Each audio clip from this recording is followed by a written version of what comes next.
some of these are a form of social commentary and not in any way meant to put down the ideas and ideals of any political or gender identity. You are all fair game in the eyes of the wicked, and we see you. It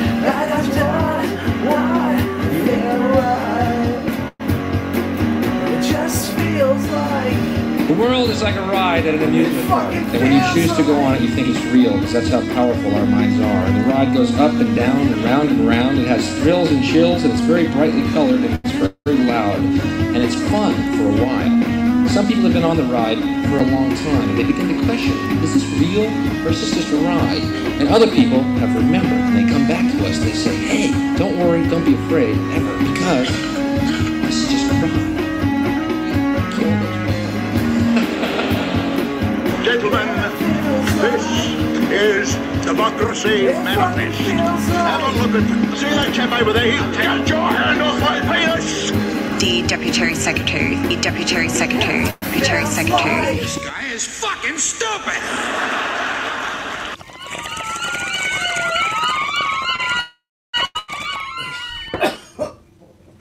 stay cheesy. All right, and one more sound. All right, how's it going, beautiful children? Wonderful stuff, lads.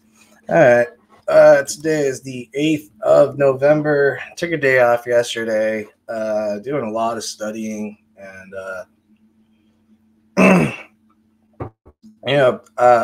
looking back on a few videos and, the one on Courtney Love and Kristen Pfaff and the Bad Blood episode.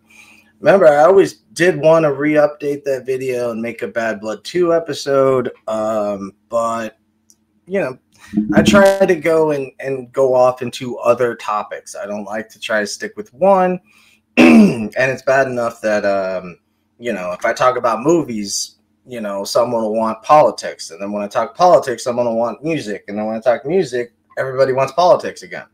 So it's a strange way of fickle fanhood and just, the general public is just fickle that way. And they like you one day, they don't care for you the next, they hate you the next, they'll love you the next. So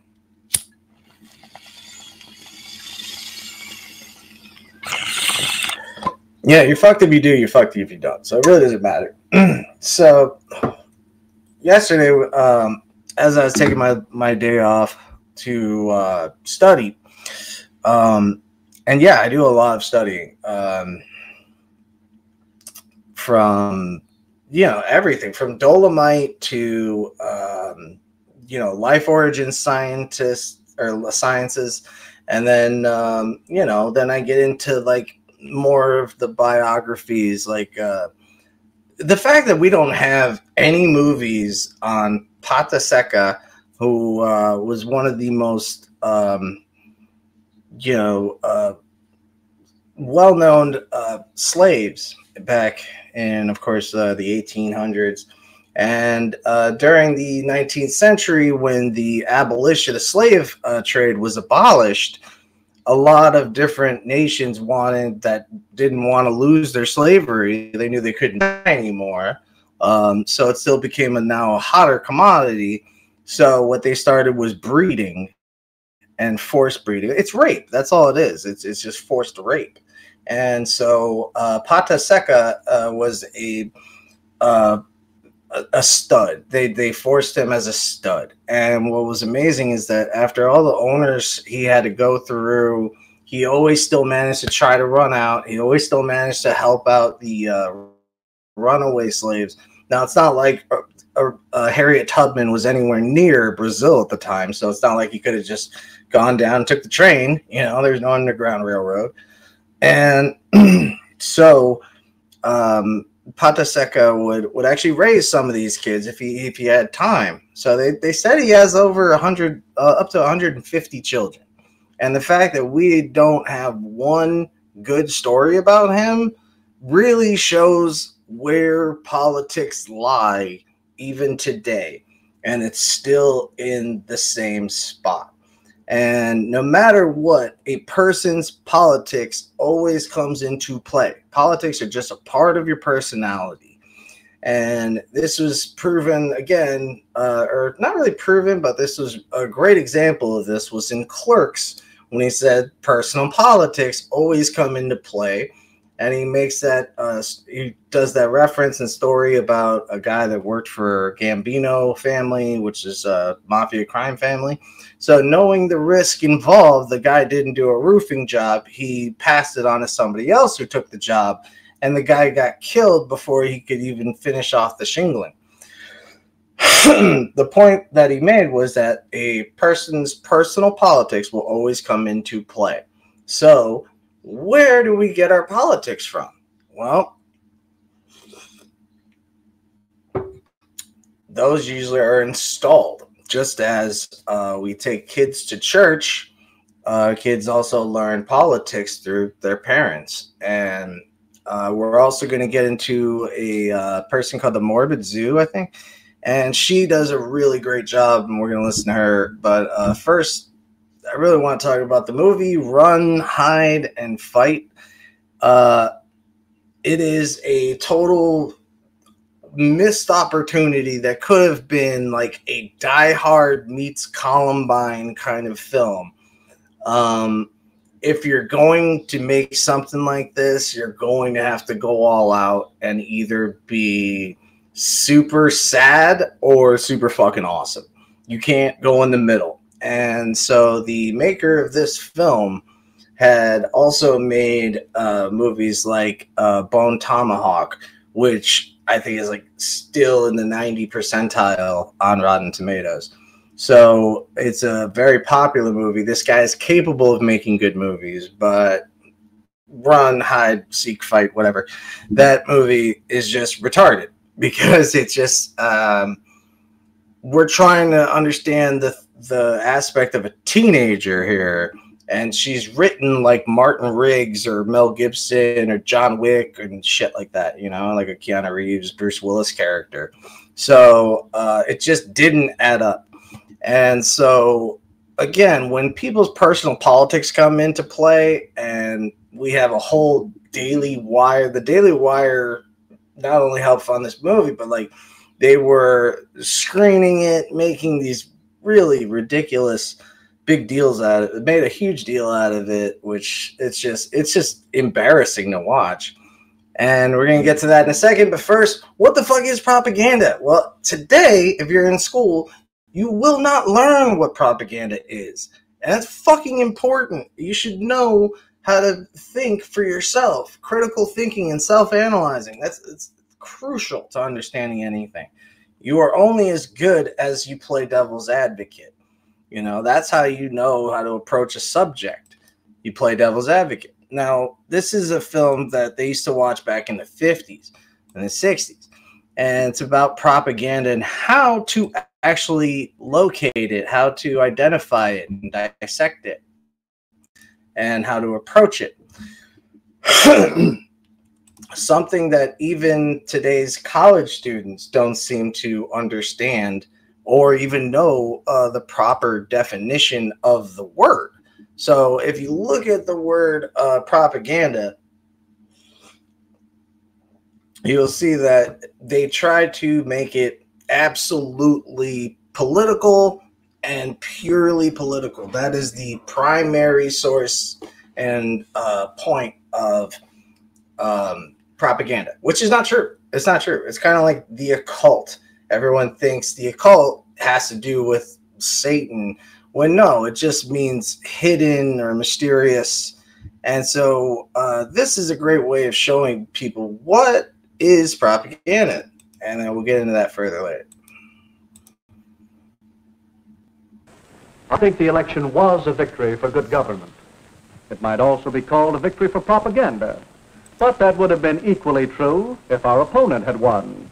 But how can you study it? Well, you can begin by investigating the techniques of propaganda. Here, I've listed some of the main ones. Glittering generalities? What is a glittering generality? That headline you were quoting, a victory for good government. Good government is a phrase we use many times during the campaign. This is probably one of the most, the reason why I want to start with this is one of the most important examples of what is propaganda or how to identify it.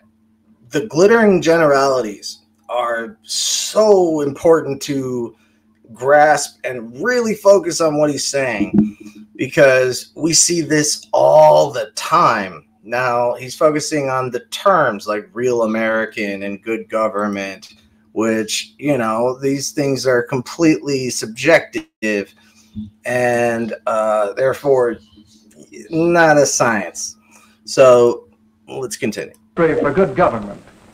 Good government is a phrase we use many times during the campaign. We said the mayor stood for good government and promised good government. But it's true, isn't it? What's true? What does good government mean? Is the mayor's idea of good government the same as yours? I see. It's a glittering generality. One of the best. There's another. Yes. And why do you suppose our opponents chose that phrase? A real I guess American. because everybody likes a real American. Right. Well, what is? And they wanted to transfer that liking for a real American to Mr. Butler. A day or so after that poster came out, I said in one of my campaign speeches, our opponent advertises himself as a real American. I say he is unreal, unrealistic. He is a visionary, a theorist, a dreamer. He is so thirsty for public office that like a weary traveler in the desert, he sees a mirage and he is trying to sell it to you as real. There. Now what would you call that? That's name-calling, visionary. Nope, that's propaganda, and actually very well done. Now, I like how the kid says that's name-calling, but he really didn't call him anything. He said that he's a dreamer, and blah, blah, blah, yada, yada, yada. So it's generalities, keeping it real basic, real simple to break it down, because people are suckers for those that just break things down to black and white and don't appreciate the nuance. That seems to be the way that just the world perceives everything anymore. Theorist, dreamer. That's right. And those are very polite names. For my collection of propaganda materials, I've made a special record of part of one of Mr. Butler's radio speeches. Mayor Cooper asks that he be judged by his performance in office. Very well. Let's ask him who was mayor when the municipal waterworks fell into such a state of disrepair that the whole town was without water for 2 days. Let's ask him. But no, let's not. It might embarrass him. That's what we call card stacking. Cooper was mayor when the pumping station broke down, but it was the men in office before him who allowed it to get into such a rundown condition, and it finally gave way before he could get anything done. And card stacking is choosing some facts and leaving out others and arranging them to suit your purpose. That's it. So right there, you just got glittering generalities, card stacking.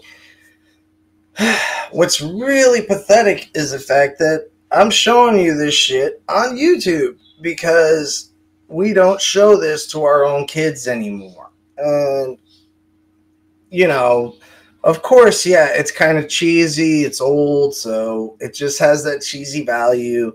Just like when you had to watch those sex PSAs, and it was like, hang on, Fast Eddie. And who the fuck calls himself Fast Eddie? Anyway,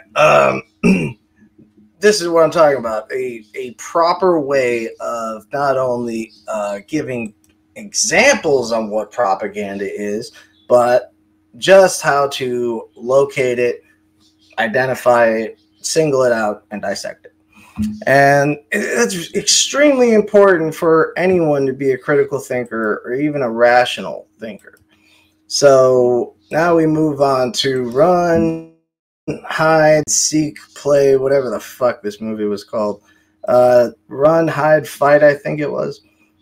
And so in here we're learning about multiple things. There's not only just the problem of a bad movie, but in this case you also have a bad movie that is not only unrealistic, but I don't know, the characters seem so poorly drawn. And so here's a movie that was promoted by the Daily Wire, Ben Shapiro. So right away when you hear Ben Shapiro, so oh, okay, so there's an agenda behind the fucking movie. And so the premise of it being a school shooter, an active shooter situation. And so Zoe is the main character here. And Zoe is written straight up like a goddamn John Wick or Die Hard. I mean, seriously, like a John McClane. Yeah, like seriously, she's more like an ex-CIA Steven Seagal movie because they do not show us anything about her like having a dark side to her or doing anything, because let's get it straight, she's going to be killing other kids in this movie. So that's why I said you either go all out or you make it super sad and a dumbass message. Everything has to be a message. And regardless if it's, you know, be kind to LGBT, it should just be fucking be kind and normal to everyone, but whatever. Whether it's that or that women are better than men, it's all this shit. There's always some stupid message behind it. And sometimes we look at that message and we make it more glib than it needed to be. But in this case, she really nails it down, not only showing the problems in the writing, but showing the problems within propaganda. So again, remember that Zoe is supposed to be just a normal teenage girl with a few problems, but not a sociopathic kind of killer type. Zoe Hull, who is experiencing alienation and separation from the world around her So due to the here's recent death of her Ben mother. Shapiro. So you And know it's released January 14th, 2021. Happy birthday to me. So I have a lot of thoughts about this movie, but before I go into them, I feel like some context is in order. like It how seems she gets relevant into to the say relevance that this movie isn't just a one-off by project. using Prior to the fact that release of Red Ben Hide Fight, Shapiro. Ben Shapiro announced that the Daily Wire was going to start producing entertainment.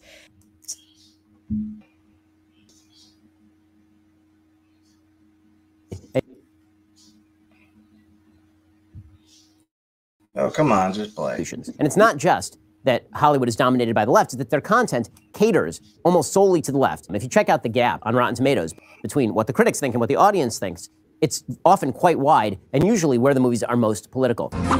Okay, right there, he's full of shit because he knows damn well that that's not true. Yeah, there is a lot of leftism, but in the end, everybody's getting a piece, dude. Almost solely to the left. And if you check out the gap on Rotten Tomatoes between what the critics think and what the audience thinks. Oh, right here. Now, here's a complete just lie. He's trying to say that Rotten Tomatoes and different Metacritics are harder on the movies that cater to conservatives and the movies that cater to the left. Personally, I think movies should just be art and subjective to whatever you want it to represent. But I will admit that they lay it on really thick these days, so it is kind of obvious. But you are no fucking better, Ben. You are no better by making this dumbass movie. And that's a lot. Often quite wide, and usually where the movies are most political. Hollywood made Atomic Blonde, which was an attempt to respond to James Bond by basically just making James Bond a woman. Which is complete bullshit. If you had actually watched the movie, you would know that Atomic Blonde was, I mean, it's like a comic book, and, you know, it's like Aeon Flux and shit, but the point is that he's just completely misleading you. He's already throwing out propaganda before the fucking movie is even given you its propaganda. And that just shows you that Ben Shapiro is just as bloodthirsty for a fucking dollar as anybody else. So, yeah, fuck that guy. And so then they go on and they make this... Now let's talk about the actual director of the film, who made a movie called Bone Tomahawk that was actually pretty good. And so she's just kind of talking about that right now. I Sorry, I'm so messy today.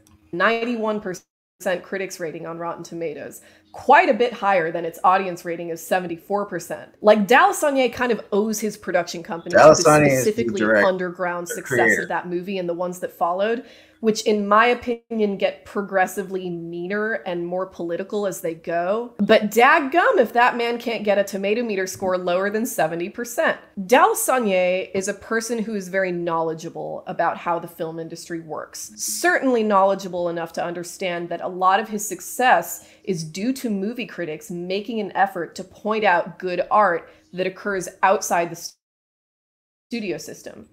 So what she's saying, is very obvious. That so what Ben Shapiro had prefaced this whole fucking thing on by saying, "Oh, movies only care about the left." Actually, that's just a subset of movies. Yeah, sure, they're big movies, but it's not all film.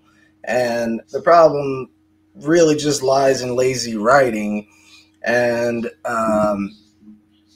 to fight propaganda with more propaganda, it doesn't make any goddamn sense.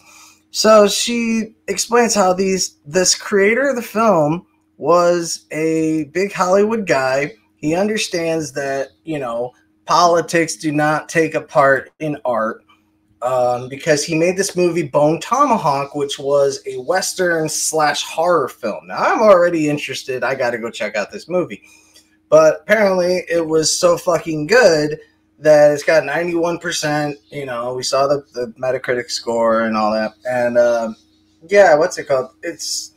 So that's just fucking blatantly telling you that they're non-biased. If you make a good movie, you make a good fucking movie. We don't care about the politics, and I highly doubt politics had anything to do with whatever Kurt Russell was killing with a goddamn 6-shooter. All right, it really doesn't matter.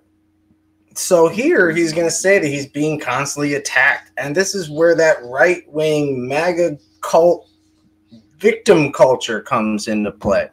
And honestly, I don't know who's worse at this bullshit between the victim shit. Honestly, between the left and the right, they both are just so fucking everyone is so desperate to either be a fucking rat or a fucking rat, a snitch, or a fucking victim. Why? I don't understand. Why does everyone want this pity? I will never understand it. But I think that's just what comes with a very low self-esteem, that you want to accept any kind of positivity you can. So I kind of understand it in a certain way. And then again, when we look at the definition of the word propaganda, I want to get into the actual definition before we finish the show. But first, let's just see how pragmatic this guy is. He knows how the business works, but he's still going to give you the fucking victim bullshit. And so when I went to Venice, I never understood that the critics were going to attack the movie based on a perception of politics and a subject matter issue. Keep that in mind while we talk about some details. This is a weird movie, man. It's not bad exactly. It's just so he just said that, they made it political. They wanted to make it political. And then she is showing you his progression of films that are getting incrementally more and more political. So yeah, this also happened with the human trafficking movie that I thought was actually pretty good. I really didn't see the big deal about everyone freaking out. I didn't really see it as a left or right wing movie. I just kind of saw it as an actual thing that's happening every day. Human trafficking is $1 billion business, and it happens all around the world. So to just say we're blaming one type of person is horseshit. That's just horseshit. So like I said, they try to make this so pretentious that they made this stupid little movie premiere as if they were like actual Oscars. I don't know. And it really shows you that this is what they think Hollywood is. a bunch of snooty douchebags in tuxedos talking about art, drinking scotch, and eating popcorn. And I like how she mentioned scotch that nobody drinks and fucking popcorn nobody eats. So if you brought out the wine coolers, I'm sure these little douches would go crazy. And maybe a little tipsy. Ooh. But seriously, it's just fucking bullshit. A bunch of losers sitting around because they have the money to do so. Now, you may see them as winners because they have money. I see winners as people that are just good people. Because I don't get any kind of... I have no love for the monetary system. So I'm an anarchist. Increasingly not true. So my favorite definition of propaganda is a more recent one by Professor Randall Marlin. And yes, this man is what passes for new and cutting edge in academia. The organized attempt through communication to affect belief or action or inculcate attitudes in a large audience in ways that circumvent or suppress an individual's adequately informed, rational, reflective judgment. Propaganda under this definition basically requires two main rhetorical features, a preconceived... Well, right away, I think that's just a perfect definition. Whether you want to listen to her spot or not, I'm not trying to take up her TV show, or I'm not trying to take up her content. So the organized attempt through communication to affect belief or action, absolutely true.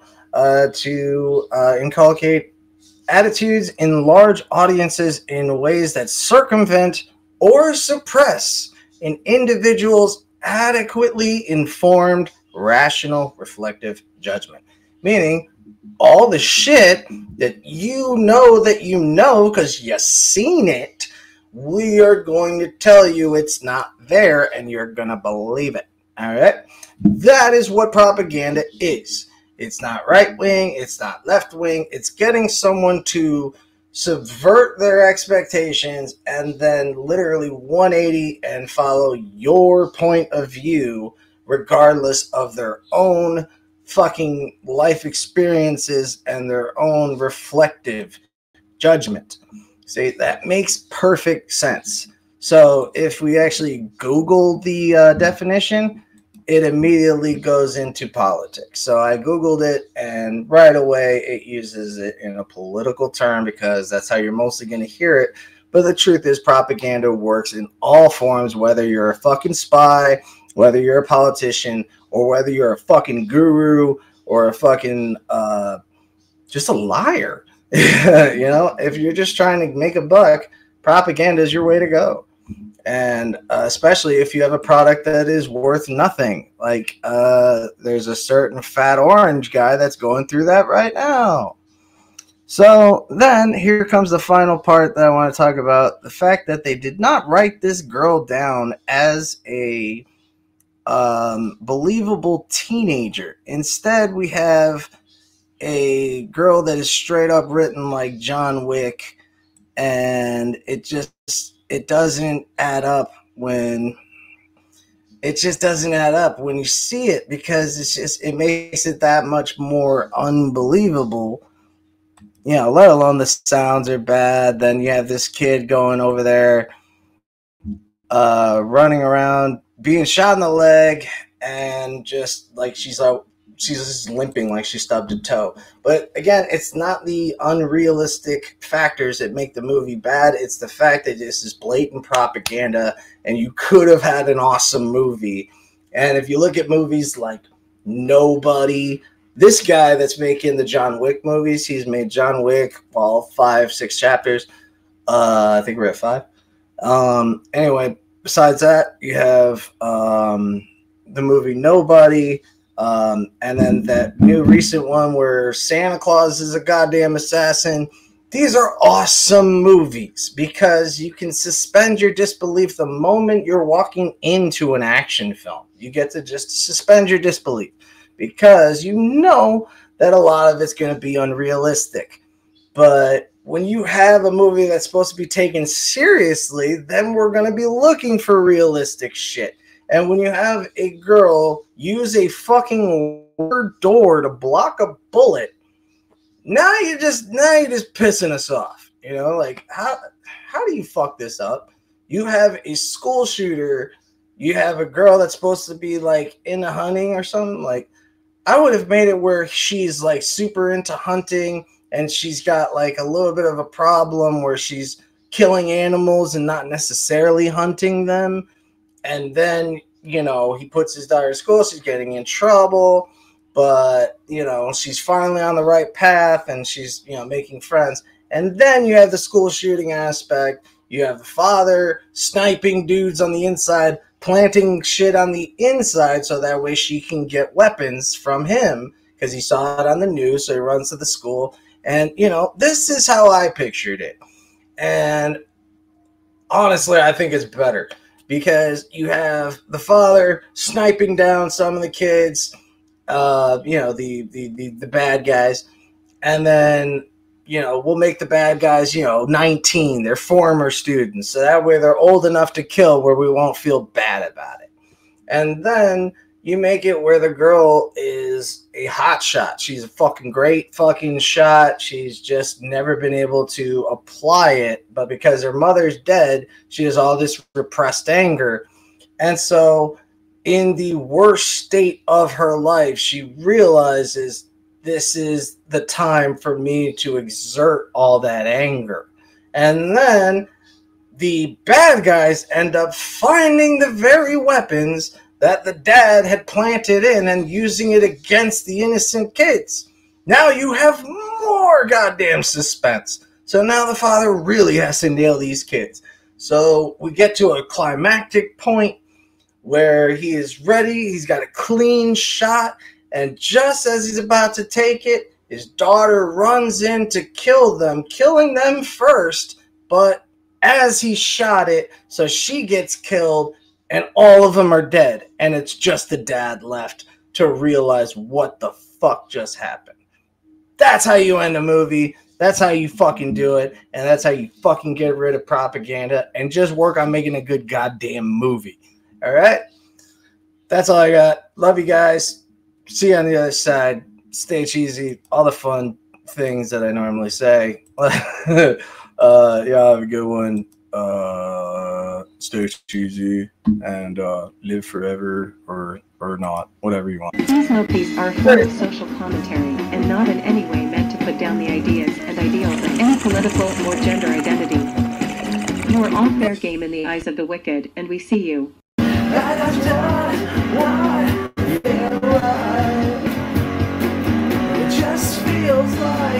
The world is like a ride at an amusement park, and when you choose to go on it, you think it's real, because that's how powerful our minds are. And the ride goes up and down and round and round. It has thrills and chills, and it's very brightly colored, and it's very loud. And it's fun for a while. Some people have been on the ride for a long time, and they begin to question, is this real, or is this just a ride?